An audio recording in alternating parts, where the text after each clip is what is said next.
বিমান বন্দ্যোপাধ্যায় আমাদের অত্যন্ত সৌভাগ্য যে উনি আমাদের এলাকায় এখানে থাকেন। আমি জন্মানো আমি ছোটবেলা থেকেই দেখছি যে বিমানদা এখানে থাকেন এবং আমাদের সংগঠন সামলাচ্ছেন। আছেন আমার বন্ধু, শিক্ষামন্ত্রী শুধু নয়, বহু অনেক কিছু আছে, কারণ ও ইন্টেলেকচুয়াল হিসেবেই আমরা যেমন কর্মী হিসেবে দলে এসেছি, ও ইন্টেলেকচুয়াল হিসেবে দলে এসেছে, সেই ব্রাত্য বসু।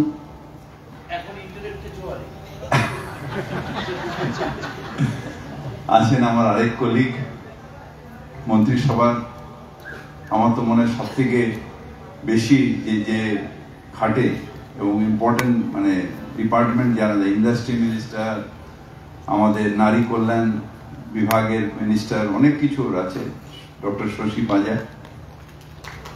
আছেন আমার ডবল বস, মেয়র একমাত্র বিধানসভায় নিশ্চিতভাবে স্পিকারের সামনে ওঠায়, আর মেয়র একমাত্র দাঁড়ায় হচ্ছে চেয়ারম্যানের সামনে, চেয়ারপারসনের সামনে, সে আমাদের কর্পোরেশনের চেয়ারপারসন। আর আমি, দেবা, আর যত আমরা এমএলএ আছি তাদের ওপরে যে এমপি, তিনিও হচ্ছেন এই মালা রায়, আমার ডবল বস। আছেন আমার বন্ধু এবং আমাদের বিধানসভার উপমুখ্য সচেতক, রাজবাড়ির বিধায়ক দেবাশিস কুমার। আছেন আমার ঠিক পাশের কেন্দ্রের বিধায়ক, আমার বন্ধু খালেক মোল্লা সাহেব। আছেন আমার কলিগ কর্পোরেশনের দেবাশিস, নিশ্চিতভাবে আমার এমএমআইসিও। আর একজন এমএমআইসি আমার আছেন, যিনি কলকাতায় জল যে জমতো সেটাকে ইতিহাস তৈরি করে দিয়েছেন, সেই তারক সিং, শুনি এখানে আছেন। আমাদের বাচ্চু এখানে আছে, কাউন্সিলর সত্যেন্দ্র সিং সাহেব আছেন, আমাদের তারক আছেন, বড় চেয়ারম্যান, আমাদের ফরিদা আছেন, আমাদের তারিক আছেন, আমাদের ওয়াসিম ভাই আছেন, হ্যাঁ, আর ষষ্ঠীকে দেখিনি, ছোট ষষ্ঠী দাস আছেন,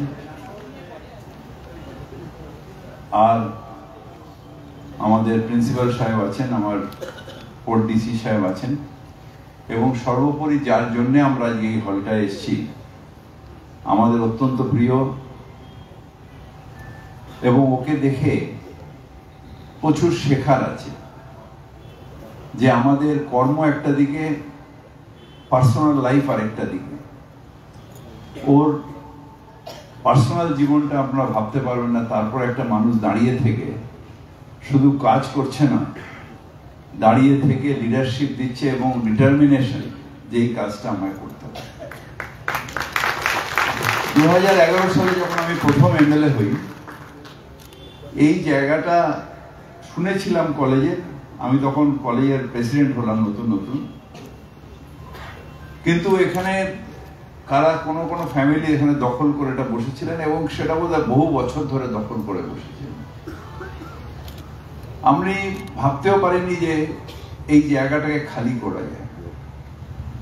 বিমানদা, আমরা এখানে আসতাম গভর্নিং বডির মিটিং এ, রঞ্জিতকে এটা দায়িত্ব দেওয়া হয়েছিল যে দেখ না, এদের সাথে কথা বল, কিছু দরকার হলে টাকা দিয়ে দেবো। সেইখান থেকে রঞ্জিত হয়তো লেগেছে অনেকটা বছর, কিন্তু এটাকে খালি করিয়েছে টাকা না দিয়ে, তাদের কনভিন্স করিয়ে অন্য জায়গায় পাঠিয়ে দিয়ে এই জায়গাটায় খালি করেছে।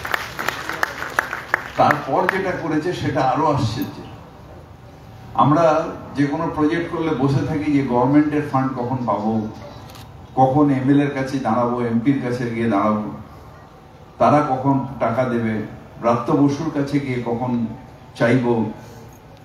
কিন্তু সেই সবের পরোয়া না করে শুধু মানুষের কন্ট্রিবিউশন, এলাকার মানুষ উদ্যোগী হয়ে, কেউ রড দিয়েছে, কেউ সিমেন্ট দিয়েছে, কেউ ইট দিয়েছে, কেউ বালি দিয়েছে। যেভাবে আগে আমরা শুনতাম ছোট ছোট স্কুল গ্রামে হতো যে সব মানুষ কন্ট্রিবিউশন দিচ্ছে, এইভাবে একটা বিল্ডিং হওয়া যায়, এটা রাজনৈতিক জীবনে আমি কোনদিন শুনিনি, এটা রণক করেছে।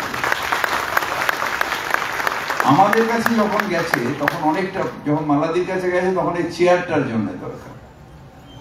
আমার কাছে যখন গেছে তখন এমপি ল্যাডের আমি মাত্র 15 লাখ টাকা দিই, মালাদি 30 লাখ টাকা দিয়ে, তাও 8 লাখ টাকা ফেরত দিয়ে দিচ্ছে, চেয়ারে অত টাকা লাগেনি। আবার উপরে কিন্তু শুধু মানুষের কতটা সমর্থন, ওর সাথে যোগাযোগ মানুষের কতটা। আমিও 25 বছর ধরে কাউন্সিলর, কিন্তু আমার পক্ষে এটা সম্ভব নয় যে এত মানুষকে কাজ থেকে চেয়ে নিয়ে এত বড় একটা কাজে হাত দেবো, সেই সাহসটাই পাবো না। আমি ফার্স্ট কথা, আমি সাহস পাবো না। রণ চিরকাল বেপরোয়া এবং সেই সাহসটাও আছে, ঝাঁপিয়ে পড়ে যে কোনো জিনিস, ফলের চিন্তা করে যাবে। আমি তো সাহসটাই পাবো না, পাবো নাকি এতটা জোগাড় করবো কোথা দিয়ে?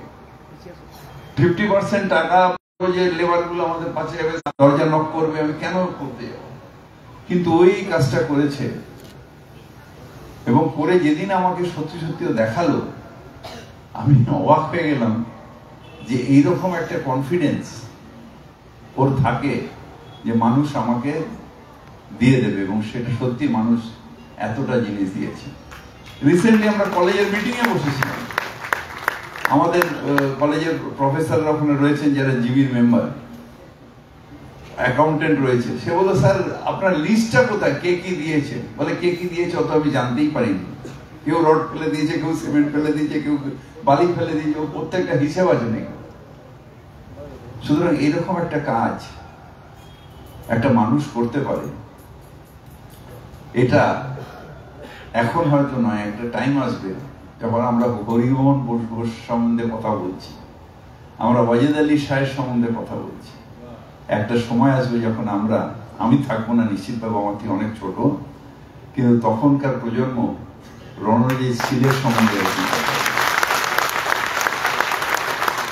মানুষের কাজের মধ্যে দিয়ে মানুষ বেঁচে থাকে, এবং এই একটা অসাধারণ কাজের জন্য এলাকার মানুষ রণজিৎ সিলকে সারা জীবন মনে রাখবে। আমার নিজের কোট এলাকার এমএলএ হয়ে, বিশেষ করে গার্ডেন রিচের এলাকায়, আমার অনেক দিন ধরে একটা ইচ্ছাও ছিল যে একটা অডিটোরিয়াম নেই আমাদের। আমার চেতলায় অইন্দ্র মঞ্চ আছে, আমার এখানে অডিটোরিয়াম নেই।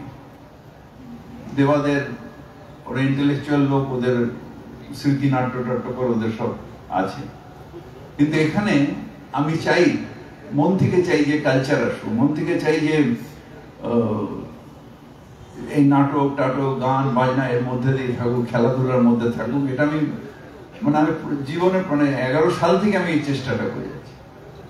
ওই আমাদের কর্পোরেশনের উপরে একটা হল আছে, সেটার মধ্যে চেয়ার টেয়ার পেতে আমরা কিছু প্রোগ্রাম করি, কিন্তু আমি যে স্বপ্নটা দেখেছিলাম সেই স্বপ্নটা রণজিৎ সিল পূরণ করে দিল, তাই ওকে ধন্যবাদ জানিয়ে আমার বক্তব্য রাখছি। নমস্কার।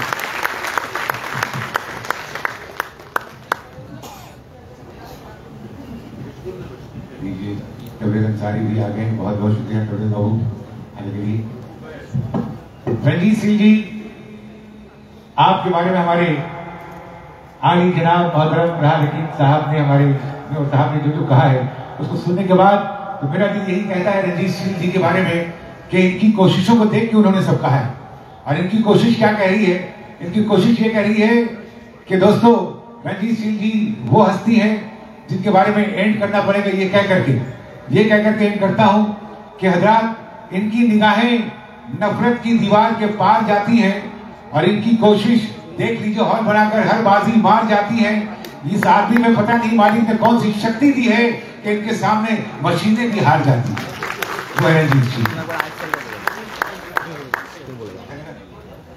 জাতীয় সঙ্গীতে বলা হবে, আমরা সবাই উঠে দাঁড়াই।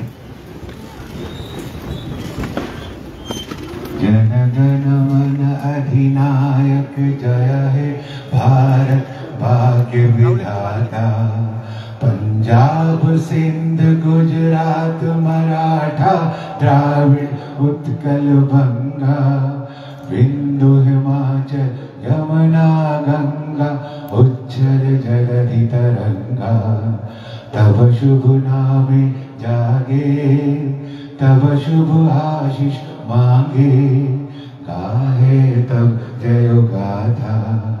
जनगण मंगल मंगलदायक जय हे भारत भाग्य विधाता जय हे जय हे जय हे